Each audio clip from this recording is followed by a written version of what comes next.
All right, man. It's just awesome to be loved. That's all I'm gonna say, because you guys could be anywhere else, but you choose to be here. Still daylight outside.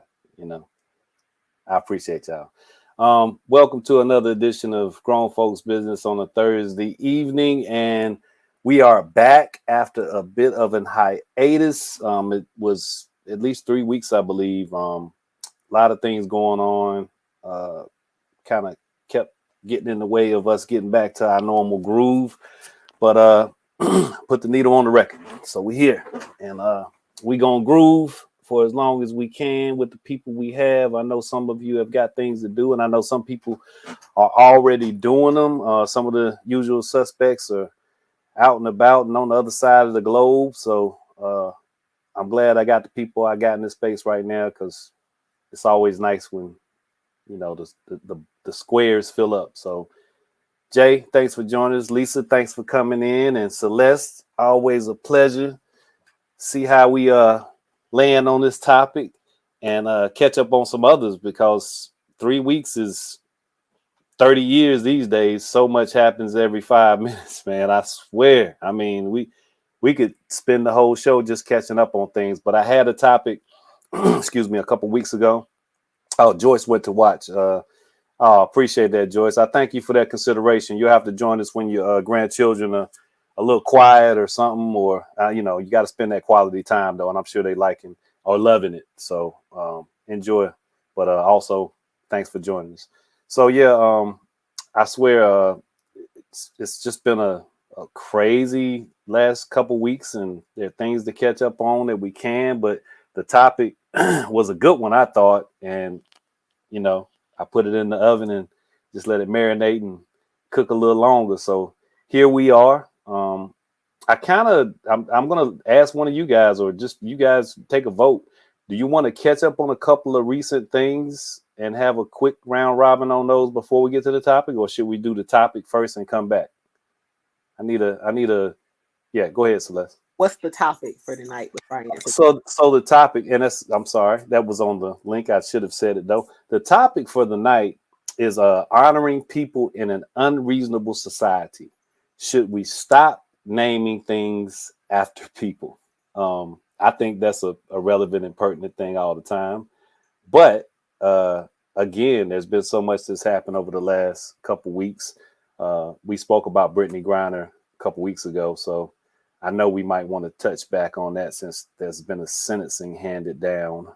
And that was kind of like one of the main things that was like, I think we need to come back to that one. So anyway, anybody have a preference, or y'all just want to dive in? I would love to dive into that topic because I have some very strong opinions. On Brittany Griner's 9-year No. sentence? Oh, on the, okay. Well, hey, hey, look, I know we had it. Look, Jay, we had some strong back and forths on that, so I said I'll come back to it. But I do like the topic also. And Lisa, I know we are going to be in a little time crunch, so we can stick with the topic. I thought it was a good one. There's been a couple of things that's happened recently in the news, and I mean it happens more and more frequently these days that people are desiring to tear names down from buildings, monuments, and so on and so forth, based on kind of retroactive thinking to certain degrees. And I think there's room for that. There's reason for it. But at some points, or at what points do we become unreasonable in those gestures? So since you guys are more than okay with sticking on the topic, should we stop naming things after people? I'll start there. Jay Dwayne, what you think? Oh, I thought you was gonna go to Lisa because she was ready. Your mic was unmuted, so yeah. Oh, she was biting her lip and ready, and I was ready to listen. To be honest, I think that there needs to be some type of stipulations around naming. I don't. So the initial question is no. I don't think we need to stop naming after people, but I do think that there needs to be some stipulations on who is named, why they're named, and if it's kind of like if it's for a certain season. Like, for instance, I'm from Augusta. 9th Street was 9th Street when I grew up. They changed it to James Brown Boulevard. then it's something else now. And I'm like, now why this street got 3 streets names on it? So it's different stuff that I think that could go into that. But I'm not opposed to naming, because I understand reference, but I do think that there needs to be some kind of controlling over, like, why are we naming it after this person? What does this mean? How long would this last? And things like that. I like that answer because I've seen streets evolve in name also. And I've also seen something I thought was very egregious, but it speaks to our lack of knowledge of history to a degree, where there's a desire to change something, but once you understand why it was called what it was, it's like, wait a minute. So there's a highway or a major street thoroughfare in Atlanta. It's Donald Hollowell. It's named after Donald Hollowell. Donald Hollowell was a outstanding civil rights attorney. He was MLK's lawyer on a number of occasions. Did some awesome work during perilous time for Black Americans. That stretch of road is named for an awesome person who somewhat lost to history. So some years ago, a rapper out of Atlanta, Shawty Low, does that ring a bell? Shawty Low, I think he died in a car wreck in Atlanta. And I may have been on that road because people were clamoring to change the name of this road to be named after Shawty Low. And when I'm reading, I'm like, but Donald Hollowell was awesome. You know, he was this great guy. And I think that kind of speaks to that date of expiration, potentially that you're speaking of, James. I don't know how you come away from James Brown, but we're talking about something here that's, you know, that retroactive situation. James Brown did have a bit of a muddy past, so to speak. Lisa, you can't wait, so I'm coming to you.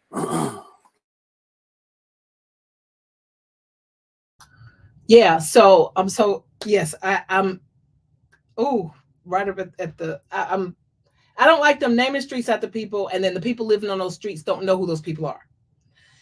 And especially when they're naming them after Black people that have done tremendous things or made investments that we as a people should know about them. So for instance, I think I mentioned it on another show. A local housing project has a street named Benjamin Benson. All the people that I've polled that live over there, nobody knows who Benjamin Benson was. I think there needs to be more engagement and more community involvement with, at a minimum, educating the public and the people in those communities. I think it could garner a lot more pride. It could also encourage people to thwart some of these negative images and negative ideas around us as a people. And I am for naming some streets, except if you're going to name them for who we want to name them for, we have to also account for the opposite side. So generally, I'm going to say no, because I'm not willing to let my polar opposite, the Confederate families, name their streets General E. Lee. So I'm for 1, 2, 3, 4, and 9th Street too, Jay Dwayne, because I don't want to feel traumatized riding down that street and having to relive those things. But at a minimum, when we naming these streets, at least educate someone. So to me, it's seeming more symbolic, and it's to boost somebody's ego around it, because the people don't even know who these people were. Yeah, once you come down from MLK, Martin Luther King Boulevard, whatever, Lane Street, whatever, and you might hit a Malcolm X, and that's generally in New York. Once you leave those top tier, heavily noted and celebrated Black Americans, you generally start to go down the road of again, Donald Hollowell is somebody I think everybody should know more about. I think there's just something if gets missed, and it's I think priority, if we speak about Black Americans specifically, or the lack of knowledge of the Black American experience in terms of history, that plays a significant role in why so many, even on a local or on a broader level, why we just get lost in terms of who we're honoring when we name a street after someone. But there are other things. There are schools, there are buildings, there are all kinds of things that get named after people. So, Celeste, what are your thoughts? Should we stop naming stuff after people? We should stop stuff after people because everything is a double-edged sword. When one side, the super woke, the super liberal, the super XYZ get into it, they want a Malcolm X this, a Beyonce drive, they want a John Lewis this. But then you also have to be respectful that everybody don't have the same perspective as you. So you're gonna have people who want Robert E. Lee Lane, who want Ku Klux Klan Drive, who want Woodrow Wilson Avenue. Like, I don't have to agree with it, but both sides are going to independently want what they want. And unless you're going to satisfy everybody with it, just don't do it. Because the reality is, it's a double-edged sword. If we're going to let people name what they want to name, then we have to go ahead and understand that with the sways of power, the names, what they mean, and who they mean something to are going to change. Anything that can be changed with a vote and with a change of who's going to be in power, you just might want to leave it as it is. Votes, opinions, all that goes with the wind, and so will the names on them schools. Because, excuse me, yes, the General Lee and Andrew Jackson stuff got taken down in New Orleans, but one quick swift of change of power in New Orleans, you can put them things back up. It's all symbolic anyway. If you want to commemorate people for the great work they did, then they should get a day. I'm not saying it has to be a federal holiday, but if you want to commemorate for people for what they did, make it a day. And just like Christmas, Hanukkah, Kwanzaa, Easter, you can pick and choose and celebrate it if you want to. Like me, I want a Malcolm X Day. I want an Assata Shakur Day. You know, I'm trying to have a Black Panther Day, Fred Hampton. You know, like I want all the radical stuff. But I also, as an American, as a Black woman, as a person, understand that that's what I'm going to celebrate. I'm going to put on all my Black Panther stuff. I'm going to put on I'm going to be ready.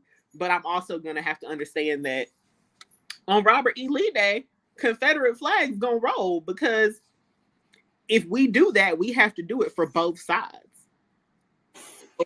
Either don't do it or understand that both sides are gonna have to do it. Like, if we're gonna start naming stuff, if we're gonna continue to name stuff after people, we have to be understanding that each side is gonna want things named after, and you're not gonna agree with what either side is gonna say, depending on your view. Either we do it for everybody or we don't do it at all, is really how I feel about it. I find that fascinating that we land in the divisiveness realm. I wasn't at all thinking of this question in a way that highlighted anyone dubious from now on.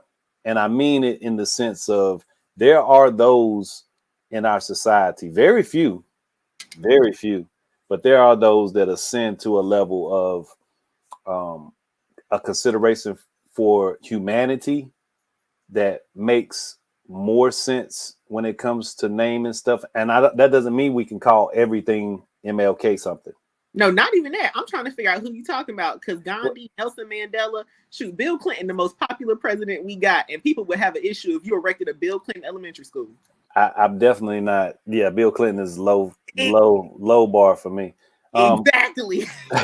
Yeah, but I'm saying it in the sense that, you know, there's John Lewis, you know, you can argue that don't get it twisted. Do not miss, because that question is one of the questions. Everybody has something in their past that can make them super scrutinized and questionable for naming them. But you have only a few, but you have a few people that just transcend the negative notions in more recent times that are safe. They've become safer people to name stuff after. But I get your overarching point, because there'll be an attempt or an energy towards a counter narrative or a counter entity.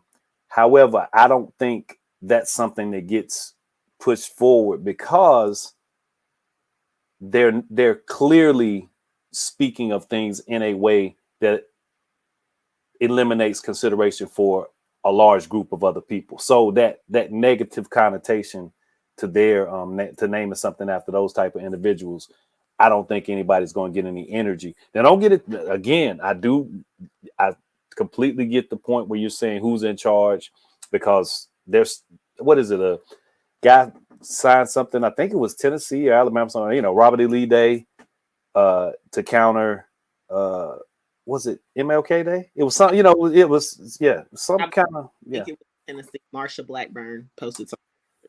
Petty. We just have to appease everybody. It's the America we live in. I Everybody got can't, it.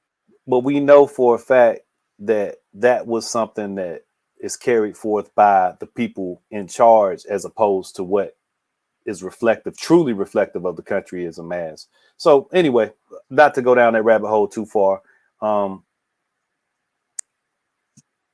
So now I'm jumping around because we actually had I had another thing I was going to mention. I'll go there first because I find it pretty interesting when people who are family members of those questionable characters, historical characters that stuff has been named after. So article caught my eye about the guy who used to own the Raleigh newspaper, the Raleigh Observer, and his grandfather was one of the men who was responsible for the Wilmington Massacre taking place in 1898. He was a staunchly racist guy. His name was Josephus Daniels. But his grandson, who knew him, who thought of him as this awesome grandfather and this, that, and other, actually, he and his family did elect to remove his statue from Nash Square in downtown and to take his name off of a school there, I believe it was. So the family did it.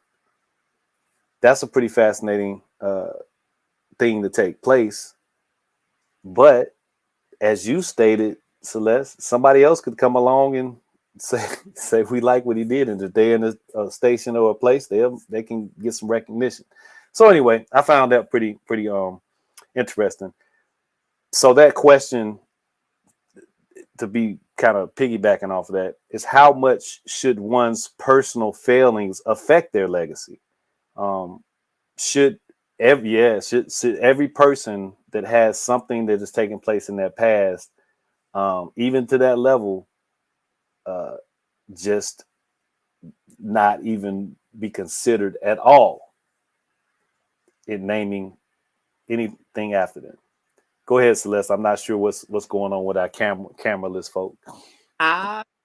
There's certain stuff that you just can't forgive.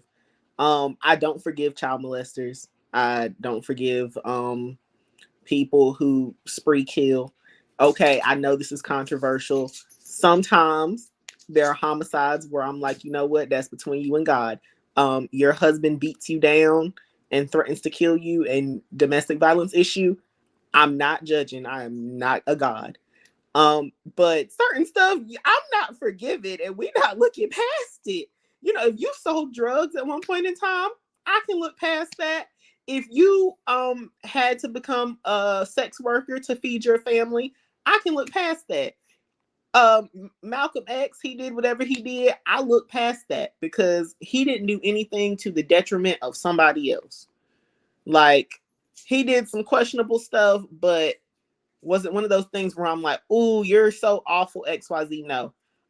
Owning slaves, the mistreatment that came with those slaves, the possible, probable sexual assault, the possible, probable murder, the treatment like complete cattle, not looking past that. Segregation, them Ruby Bridges, them throwing food at her, yelling curse words at a 6-year-old or 8-year-old. I forgot how old she was at the moment. But I think Ruby Bridges is less than 10 years older than my parents. Yeah, that right there, we're not moving past that. That's just poor moral character. That is abysmal actions. I don't get past people causing harm to children. I don't believe that you should just walk up to a random person on the street and decide that their skin color takes away their right to live. I don't believe you should look at a Black woman and decide that because she has Black skin, you're going to take her humanity. And sorry, guys, if this makes you uncomfortable, but we're not going to sit up here and act like butt breaking and male on male sexual assault was not a thing used against Black and brown people. Genocides committed in other countries, all that. I'm sorry, I'm not forgiving it. King Leopold over there in Belgium, what he did in the Congo, I understand his family's trying to make retributions, but nah, they are not erecting a statue of King Leopold in the Congo. I don't care how much money you give them. I don't care how many apologies you get. That ain't happening. This man killed more people than Hitler did in the Holocaust. Germany will never erect a statue of Adolf Hitler. So no, like, no, there's some stuff you do is just so unforgivable that that cannot happen. There should never be a statue of Adolf Hitler. There should never be a statue of whoever the Japanese prime minister or dictator or whatever he was when they invaded Manchuria and China. Benito Mussolini can stay where he's at. King Leopold. These people don't deserve praise. They don't deserve honor. They don't deserve respect. The founders of the Ku Klux Klan in Tennessee, the Klan will not ride again. Go sit down somewhere. Yeah, no. MLK, he sold some drugs. I can forgive that. Dolly Parton, she did some crack back in the day. I don't care, Dolly. You better sing. Whitney Houston, crack is whack, crack is cheap. If you put a statue of her up tomorrow in New Jersey, I'm still gonna sing her song. R. Kelly, he ain't getting no statue. He can stay in jail with them noodles. Okay, I'm done. I went off on a. I'm just letting you drive the car all the way off the cliff, and we're gonna see if it don't blow up when it hit the bottom of the canyon. So yeah. I mean, I guess you're saying personal failings do affect the legacy of a person. Yeah, I would think they have to, especially depending on how egregious, as you just stated. If they're just super bad and terrible, you have to kind of make do. Mario, glad you can make it, man. Yeah, I thought you might want to chime in on this topic. Plus, it's been so long; we got so much other stuff to catch up on. You reminded me of at one point while you were talking, Celeste, the Sesame Street or all of this stuff with the stuffed animal. I mean, not stuffed animal. The mascot's not. That's what Black kids. You said a lot about just egregious behaviors, and that popped up for some reason because it's been too long since we've been on here talking this talk. So, Jay Dwayne, what are your thoughts, man? How much should one's personal failings affect their legacy?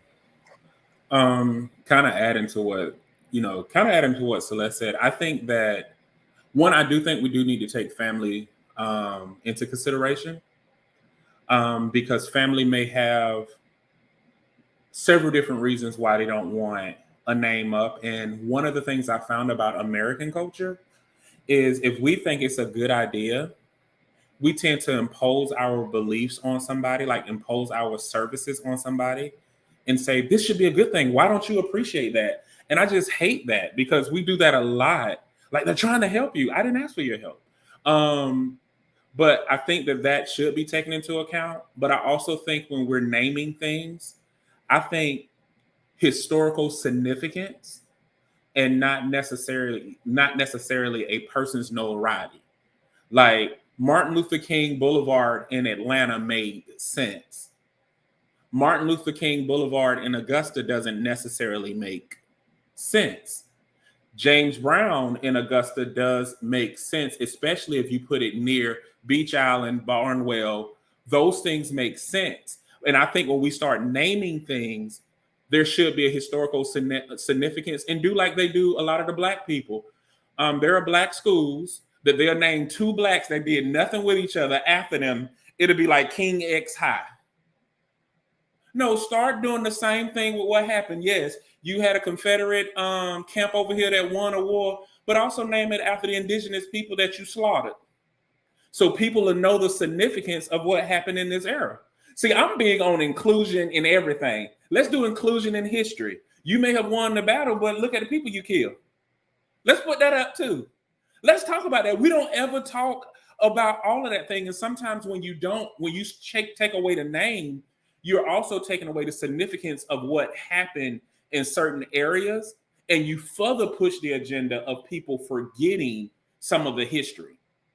So that's why I say I think it needs to be regulations on it. Like, there's no reason why something in Augusta should be named after Barack Obama. I'm just saying. I don't see this. There's no historical significance to that. You want that connection to Right. be something that's deeply rooted in the area that it is. The thing that I was alluding to earlier was that exception to the rule, and that I think plays MLK plays a lot into the making our country better. And that's why he's a safer choice in terms of elevating and spreading around. But I get what you're saying, because if you have a person that has significant ties to a area and you make it about them, but then again, the example I gave earlier, Donna Hollowell should be known in Atlanta. People should be celebrated. They should not have been any energy around changing that road to Shawty Low Drive or something. And Well, I'm not even tripping. Go ahead. Yeah, I'm gonna say this. Like, coming from, like, I born and raised in Georgia, and I lived in South Carolina for 16 years. Maybe you guys who are from North Carolina have a different perspective, but somebody who lived elsewhere and coming here, North Carolina is one of the southern states that I have seen did a pretty good job of preserving both Black, white, and indigenous history. At least I can see a street sign and y'all have a historical marker saying it. Like, you can go certain places and it's several historical markers. I'm not saying they cover all, but there is significant events. Like in Augusta, there was a bridge over in South Carolina, and we always wondered what it was, and it's Hamburg, South Carolina, where it was another massacre. No one ever talks about it. And so there's nothing about it. Matter of fact, after they did that, they made sure the town flooded and they rebuilt over it, and you never know it existed. Whereas in North Carolina, y'all do a pretty good job of saying both sides. Mm-hmm. And even though it may be more on one side, because sometimes it is more on the lighter side, but at least some of that there, and it's proven that some of this inclusion in history can happen. Yes, there need to be more, but I have learned more about North Carolina history just by driving around and sitting at places than I have in my own state of Georgia. And we took Georgia history. I completely agree with you, Jay. I am a signpost reader and things that, if I can slow down enough or maybe even pull off and read the marker, I do so. And you're absolutely right. I like to think that possible reasoning lies in the fact of the population. There was a large contingency of free Blacks in North Carolina, even though they were supposed to leave once they were free. The Quakers, you have a lot of people who put a lot of energy towards preserving history. And you had a lot of intermixing. And as you stated already, even the Native American population still has a significant presence in the area. But you're right, man. North Carolina does an awesome job from coast to the mountains. You'll see something that'll catch your eye, or you'll be like, wow, I didn't know that this took place here, and what have you. And even in terms of what I mentioned about the Wilmington Massacre, there's a rich history that's around that now. And there's a lot tried to be suppressed and hidden, but how about this? We have a lot of colleges around here also. I think that bodes well. You get some higher learning in this purple state, and people get curious and they do more research. I'm glad to be at an institution that has a significant plug into preserving Black American history, enslaved people, People Not Property Project, and all of that type stuff. There's a lot of good stuff that's at UNCG that connects to other universities. ECU has a lot of good stuff. So yeah, great observation. I totally agree. I was thinking about the markers, historical markers, right before you said it. I was like, yeah, I need to mention that because they're everywhere. There's a lot of good information on them. And that's preservation and naming something in a different way, Jay, because it's informational. It's in context a lot of times. That part matters. And I think that can play a role in how we go about naming bigger things. If we just put something there that gives a little bit more breadth to the reasoning behind it, possibly. Lisa, I'm not sure if you're already in the other meeting. I understand if you are, but if you are not, I'll give you a second to potentially come back. Otherwise, I'm going to go to Meryl because you can catch up with 2 questions. One of them is just the topic is honoring people in an unreasonable society. Should we stop naming things after people? So that's one question. Should we stop naming things after people? Excuse me. And then the second question is, how much should one's personal failings affect their legacy? Oh no, those are pretty good questions. I don't know if I have a strong opinion of whether or not we should stop naming things after people. I mean, folks are going to do it. If you have enough people that feel strongly about doing something, it's going to happen. Or if they have enough proximity to power, then that's going to happen. So, I mean, I don't know if we should or not. So I'm not super. Yeah, I'm on the fence on that one. And the other question was? The other question was how much should one's personal failings affect their legacy? Oh So, yeah, yeah, and that's a broad because you can think of people immediately or what? Yeah. I think I was here. I caught the tail end of what Celeste was saying. It like depends. I mean, like I'm not one of these people that believes that you are the best thing you ever did or the worst thing you ever did. But there is a caveat. There's some stuff that's so egregious that it's like, wow, like it just overshadows all the good that you did, you know. And and this is the Bill Cosby conversation, right? So like Bill Cosby did so much just for, I mean, some of it's symbolism, some of it is like real data that shows there were more black folks in a certain time period that actually decided to go to college just because of different world, you know. So like that's like real facts, and like has had some real economic impact, and like and there's probably some data that probably shows there's some positive impacts of like having like these positive images of black life on TV versus that whatever that good time stuff was. So yeah, but golly, yeah. So it depends. I believe I agree with you. So it depends on like how egregious the thing is. So I just don't yeah, because we're the sum of all of our experiences. So and it depends on the timing. So it's when you did it. Sometimes somebody does something really totally egregious, and then over time it kind of like goes away. But you want to be able to tell the whole story. So yeah, I don't think I have super crazy strong opinions. I can't say definitively on either one, but these are pretty good questions. I've been thinking a lot just in general about like history and like our memories, and like thinking about philosophically, are our memories truly what happened, or are they the stories that we tell ourselves? You know? There's a lot of work in being a historian, and Celeste, you should be aware of some of this based on what you've studied and paid attention to. There's a lot of work that literally comes out that is totally all about the memory aspect of history. And it's a really good book. Gosh, what was it called? I think it was about the race and reconciliation.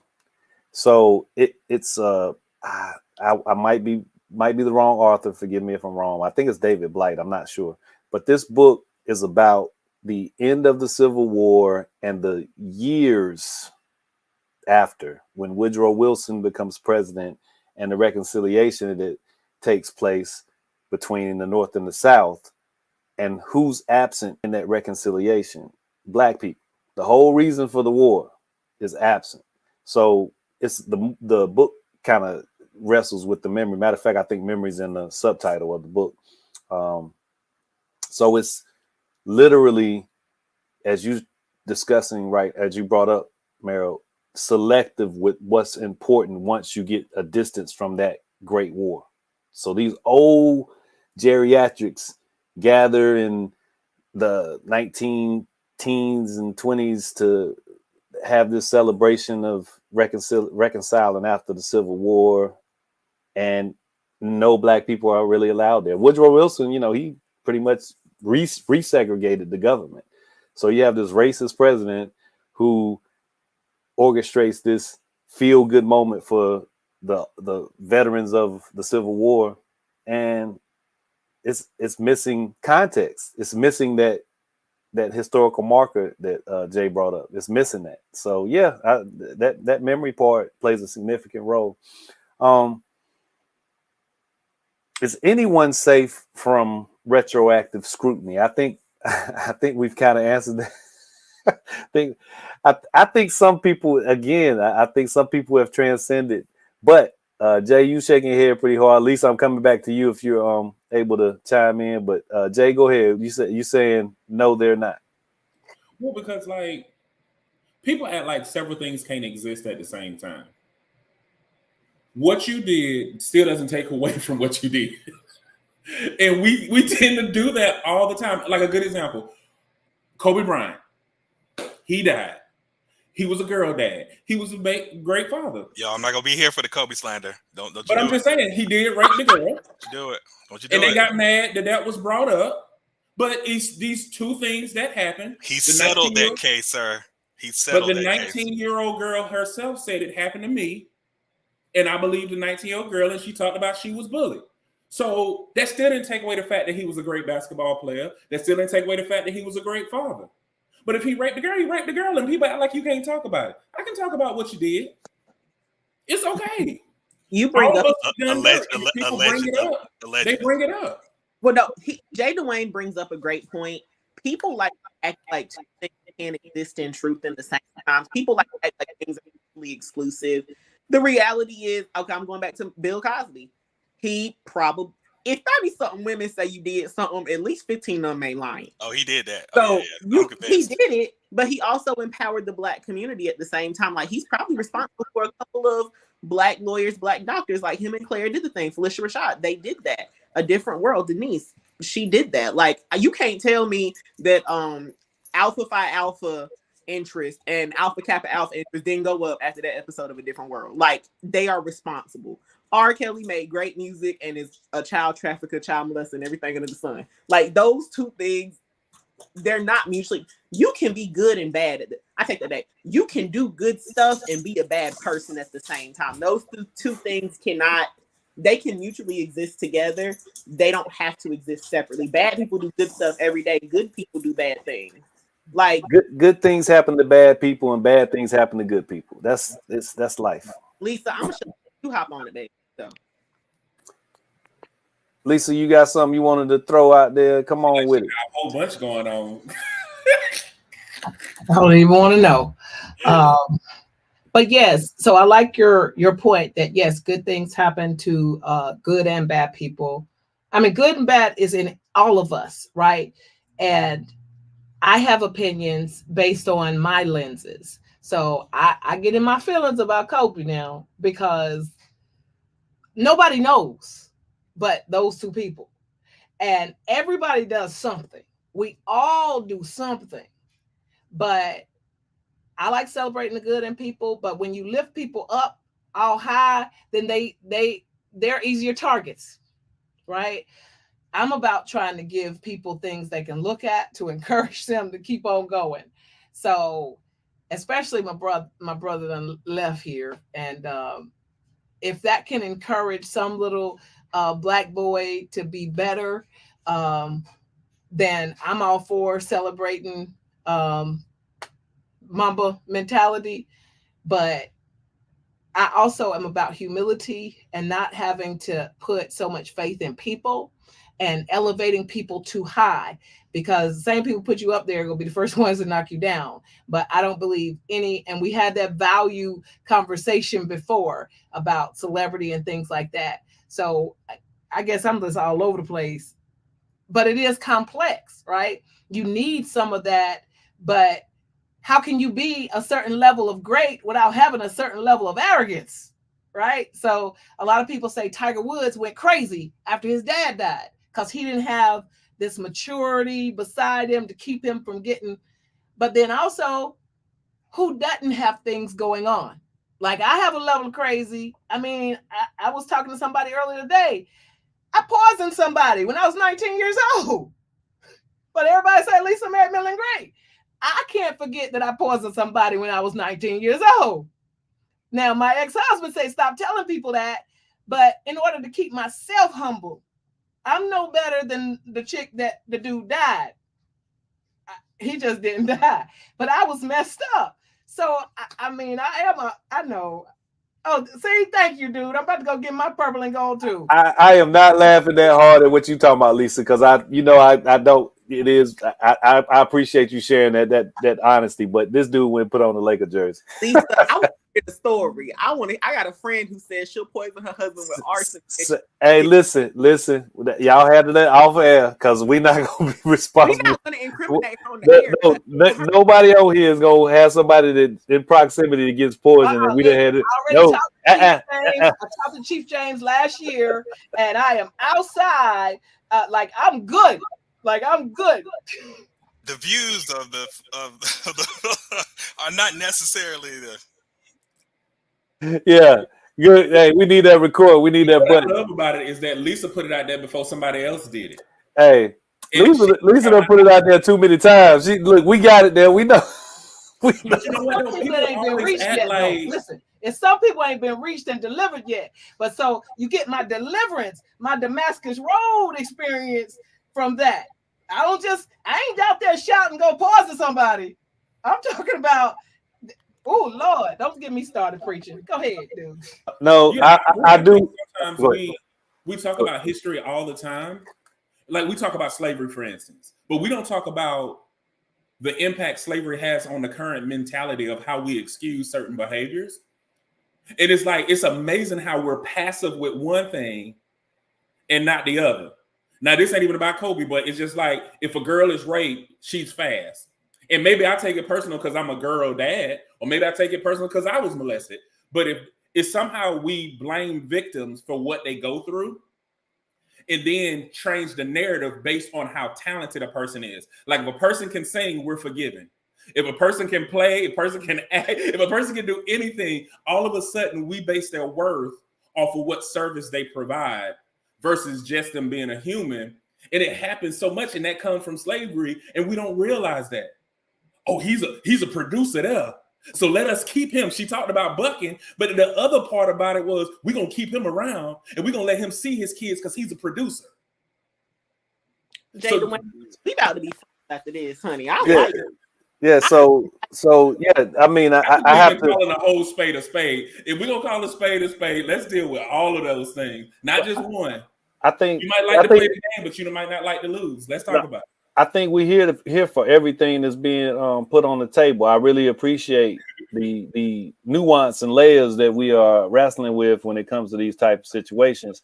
The pedestal, Lisa, yeah, it's a dangerous place to put anyone, because in the end, your friends and your heroes will let you down.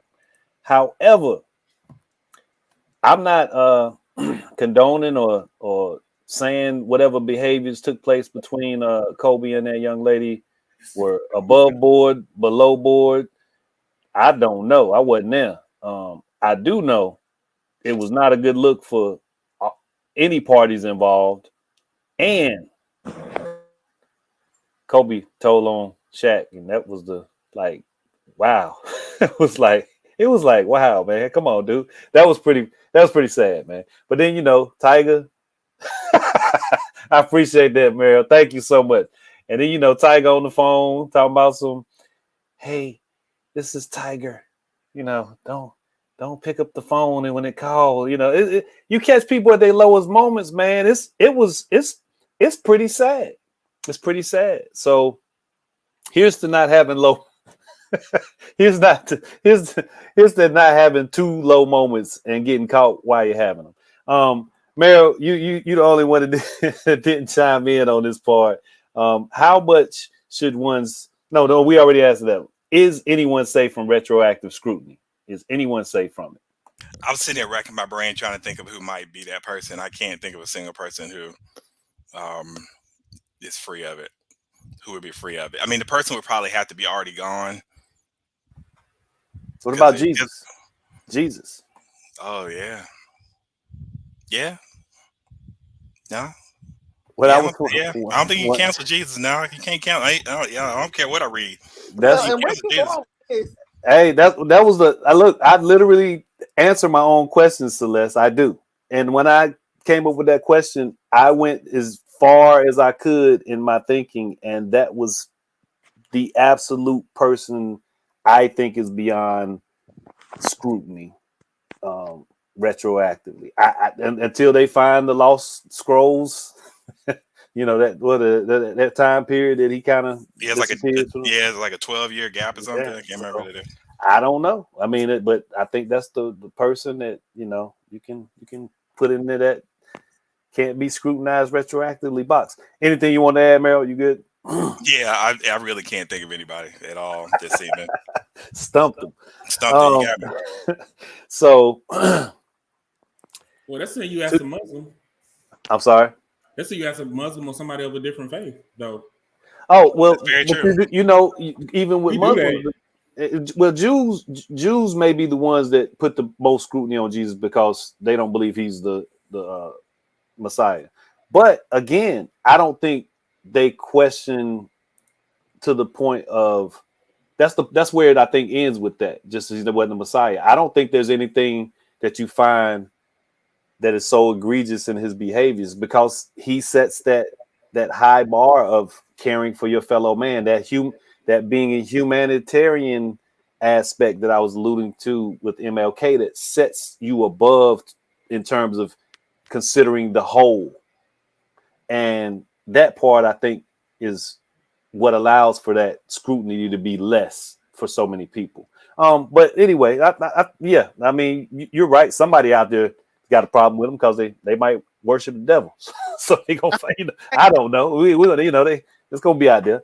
Well, I'm sorry. You mentioned a whole bunch of them who had a problem with him. There you go. There you go. They call him a whoremonger. They call him a thief. They call him a whole bunch of stuff. So his contemporaries definitely, but he you know, he's outlived them in the most celestial way possible. Celeste, did you have something you wanted to throw in?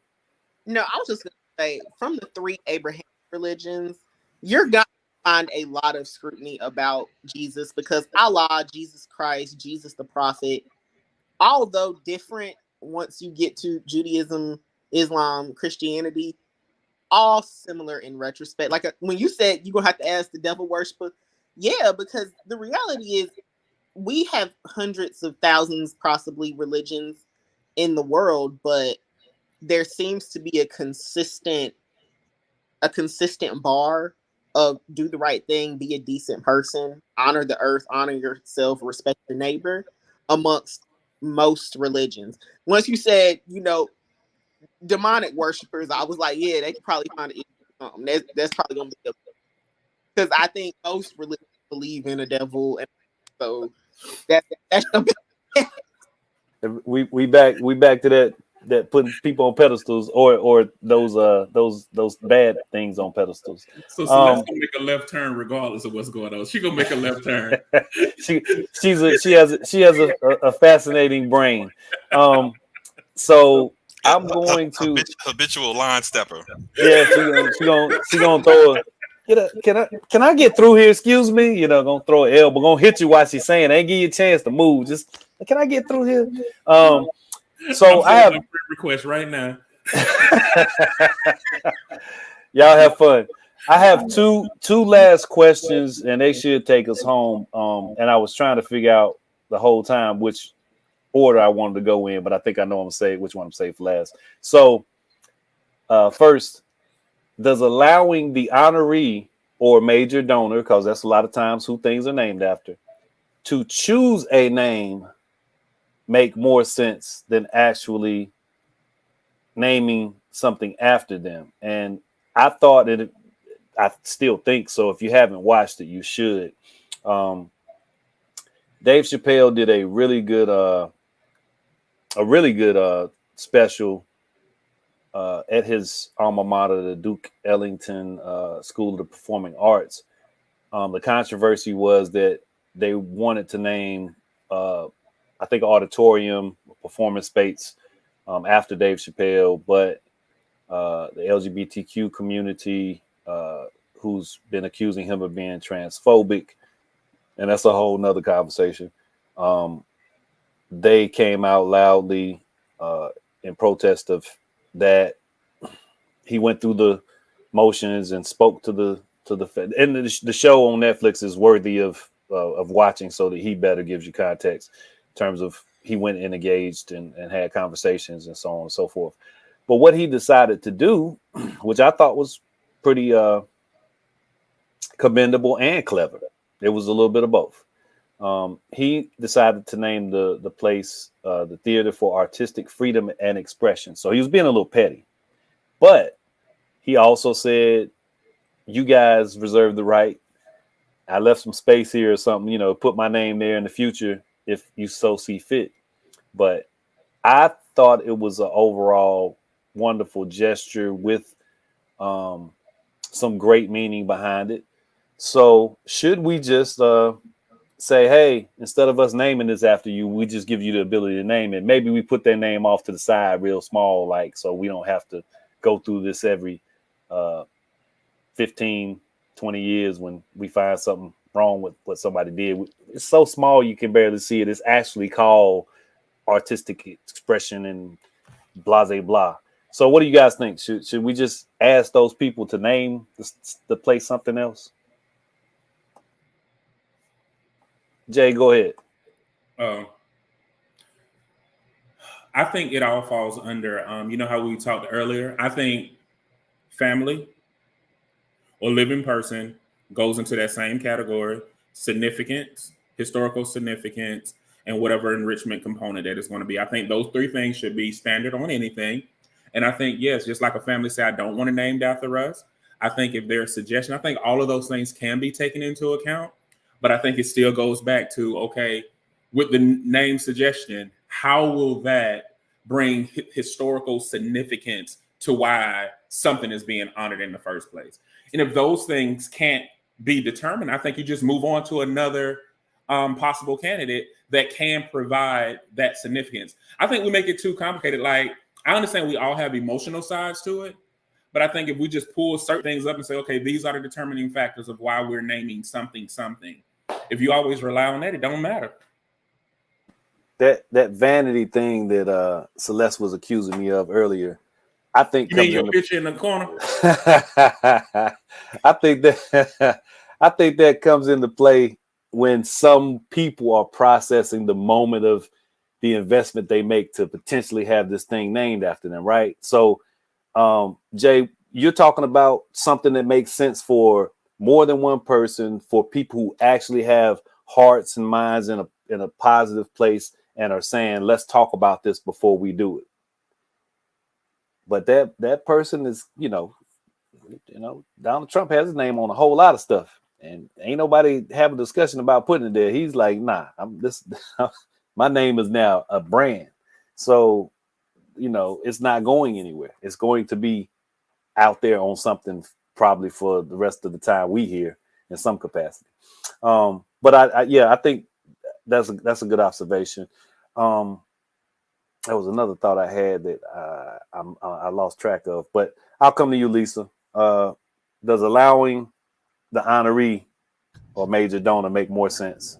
Just giving them the opportunity to name the place. No, I no.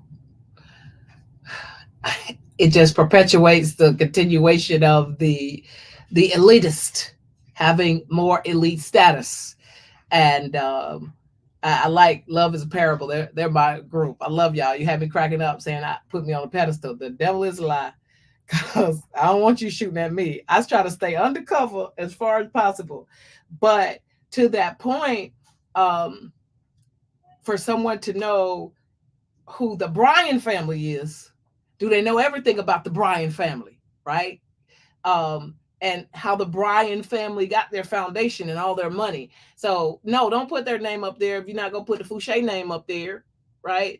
But the Foushés don't have the money to give to Bryan, to give to the YMCA, and the YMCA say, you give me that money, and then we'll put your name on the building.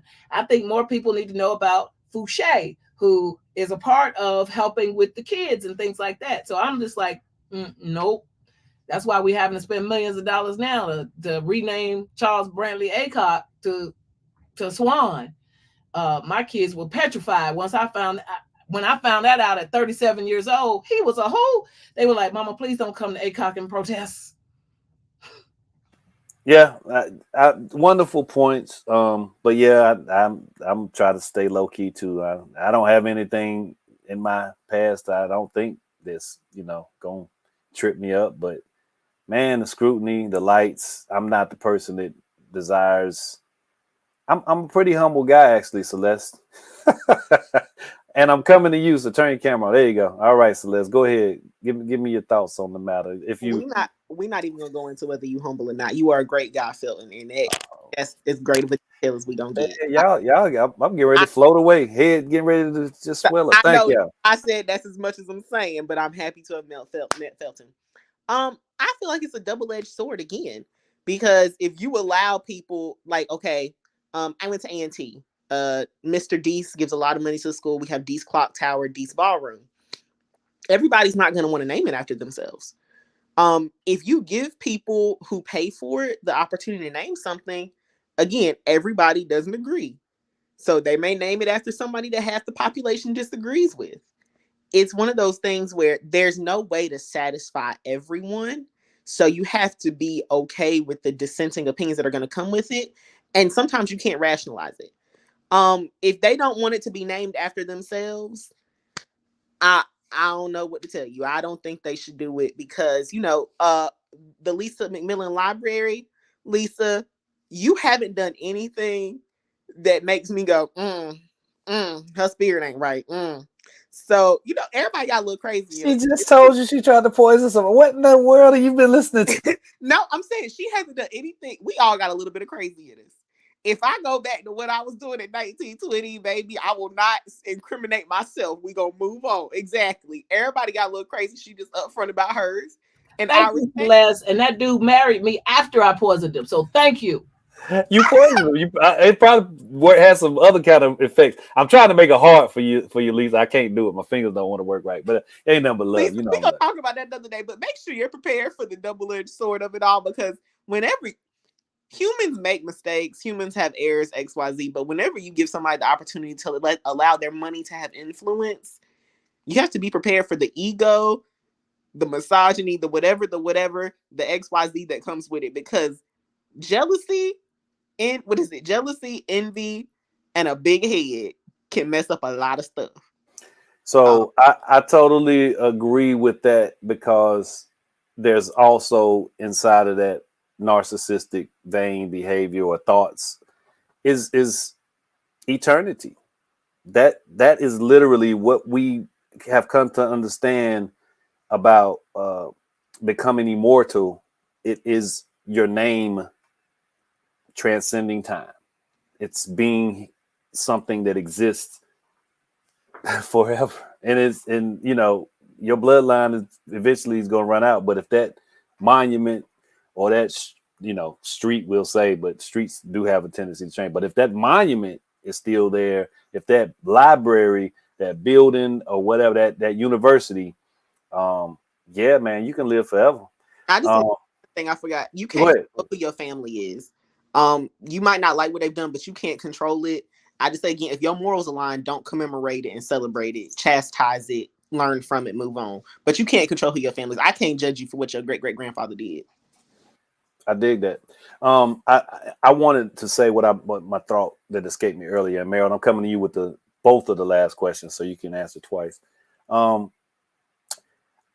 fall under the umbrella more so that we should allow for whoever is making that big contribution or whatever, or who's being honored in the way that Dave Chappelle was. We should encourage them to potentially choose a name that's reflective of what they desire that space to be about.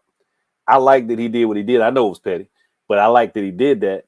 And I think giving them the choice or encourage them, even if it's, some kind of hire for a marketing person to help navigate that choice that they have to make, I think it becomes more genuine and less about the potential for that grandmother that Celeste is talking about, that was at a lynching in a picture smiling, that now you can't name nothing after this person because, oh, wait a minute, her great granddaughter has the same name, so it's just going. So we can avoid some of this ridiculously layered scrutiny if we say, hey, name it what you want to name it, but we'll give you some assistance and guidance.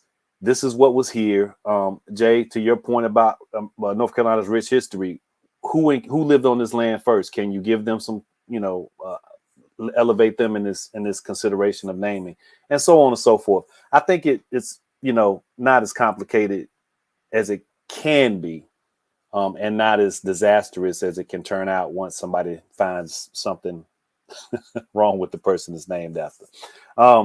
Meryl, allowing honorees or major donors to choose names, that's does it make more sense? And do you want anything named after you?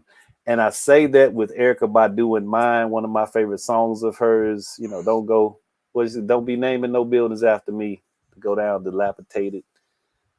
I have to play the song. I've lost the rhythmic element. But she made a great song. She's like, don't name nothing after me. Anyway, those two questions for you. You need me to tell you again? Well, I would be mortified. I would, if I'm dead, it wouldn't matter because I wouldn't know about it. But I would not be comfortable while I'm alive with like some building or some statue or something like that with my name on it. I just said this doesn't. I don't like that idea. And nothing against people who do, but yeah, I would never want anything like that. I guess I would love to maybe have I don't know, some type of I don't know. I was gonna say like a scholarship or something like that, something that was like benefiting folks, but no like four wall structure. That I wouldn't be comfortable with that at all. And I think that these places that decide that they want to name something after somebody, I think as that person's okay with it, the family's okay with it, they've been able to have a conversation, and they've done some ground truthing with people that it potentially could impact, knowing that in the future that something could come up and that name goes away. Because once you decide that that's what you want to be and you want to have everybody look in your direction, you want to like be the namesake of something XYZ, that's what comes with it. The adoration and the hate or the vitriol when somebody's upset about something. And I think about I think about the Chappelle thing in particular. I think some of that motivation, I think sometimes it's like naming rights for a Coliseum. You want to go ahead and capitalize off of a name. Like maybe, the thought process is like Duke Ellington doesn't resonate with folks. It's not going to bring a bunch of attention. So if there's a potential that you name something after somebody that's going to bring attention and finances, and it helps people be able to get additional access or attention to something that's doing good, and I think it's okay. I just wouldn't be comfortable with it. I struggle with the Palmer Institute. Like this really rich history. I'm glad they have Charlotte Hawkins Brown as a person that about with the museum. But when I go and I look at that historical place, that's got some random person on there that's the benefactor, and every single name of these buildings that are dilapidated, there's nobody who's connected to Charlotte Hawkins Brown in any significant way that's on the names of those halls. So I mean, like, that's weird. So really quickly, because we are over time and I'm coming around to get you guys' take. We need to get Dr. Waters on to have another conversation about this. Get Dr. Waters on here. Absolutely. He texted me the other day.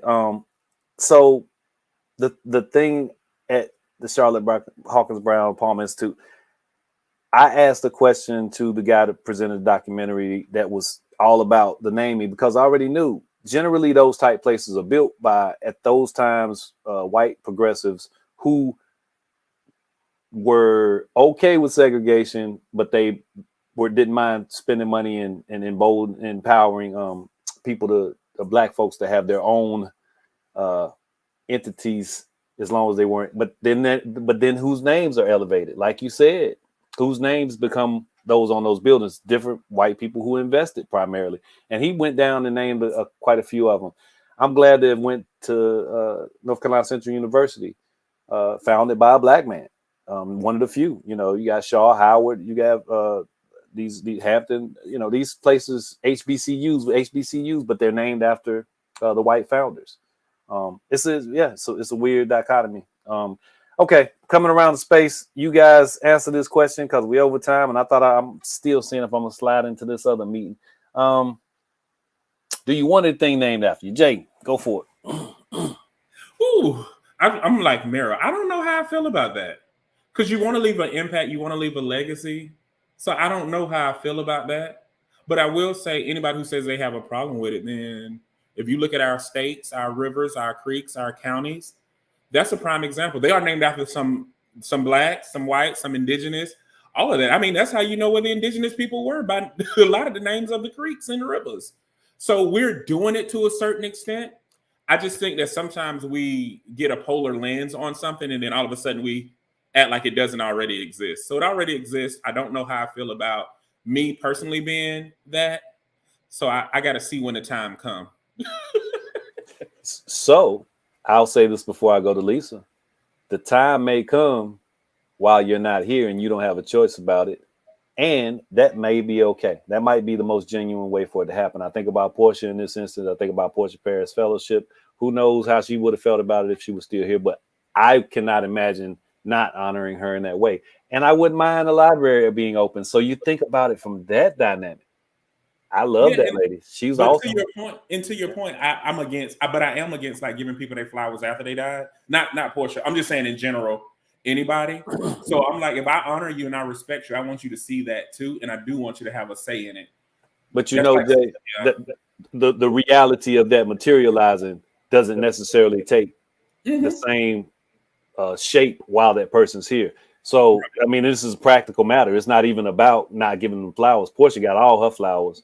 I said it wasn't about Portia. No. I'm saying just as an example. I'm definitely not making it about Portia, but that's the example I brought up, so I'm using it. And I'm saying it in terms of we don't get to make the Portia Paris Fellowship while she's here as a flower, but Meryl carried that torch forward and it becomes more tangible as we progress. But I get what you're saying.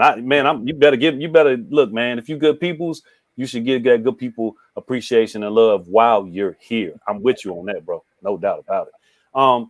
Lisa, you want anything named after you? Yes. I want all 5 of my children and all their 5,000 grandchildren, great grandchildren. I want them to have their very own city. And I want there to be discussions every month about how hard this was to have circles. I'm being a little dramatic, but I do. But I don't want it just to be an arbitrary thing. I want some substance behind it, because if you have, again, if you have no points of reference, if you can't see somebody that poisoned a dude, that didn't die, they didn't go to prison, they had a Damascus Road experience, they found Jesus, they're helping to positively impact their community, then how can you have hope? We need to have some visions of hope too. So after I die, it's fine. I don't need to be lifted up. I don't need nobody to gas me up. I got some self-confidence, but I want to impart some substantive, tangible hope into those who never seen hope before that look like them. So I'm leaving that charge to my 5 children, though. This is going to be the return on investment that I gave 32 years of my life to. I like most of the answer. Stop talking about poison people. Okay, Celeste, do you want anything named after you? No. No, give me my flowers. I'm alive. You know, at the end of all my work, when I get to my final days, let's have a luncheon. Let's have a glass of wine. I want a glass of wine at 110 years old. I want to live to be 115, y'all. Let's have a glass of wine and a luncheon at 110. Do not name a building after me. Like, I'm here to do the work, not to get the glory from it. And shockingly, everyone, I'm actually kind of shy. I do not like being the center of attention. So don't name anything after me.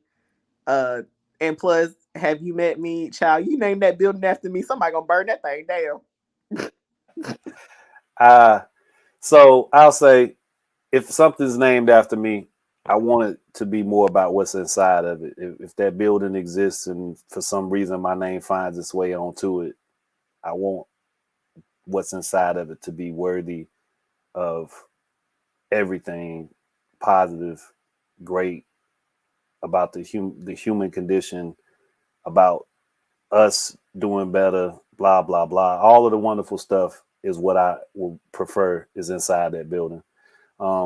So names, whatever. If it happens to get up there, just make it about what's inside of it. Listen, we went well over, and it's just because you're off for a couple weeks, and man, it's nothing like home. I appreciate you guys making me feel so special, so appreciated, and so elevated in this space. I really do. Jay, thanks for joining. Lisa, thanks for coming. Celeste, Meryl, Danya, great job always. You all have a wonderful evening, and we'll do it again next week, man. I look forward to it. Y'all take care. I want to say welcome to our Twitter audience. We're streaming on Twitter now. So okay. Well, Twitter. To folks watching on Twitter, where this type of conversation is probably, was a little safer to have it on Twitter. And yeah, let's do it on Twitter. let's invade the Twitter space. We're on Twitter. We're on Twitter. Twitter, y'all have a wonderful night. And man, thanks. I appreciate y'all. Take care.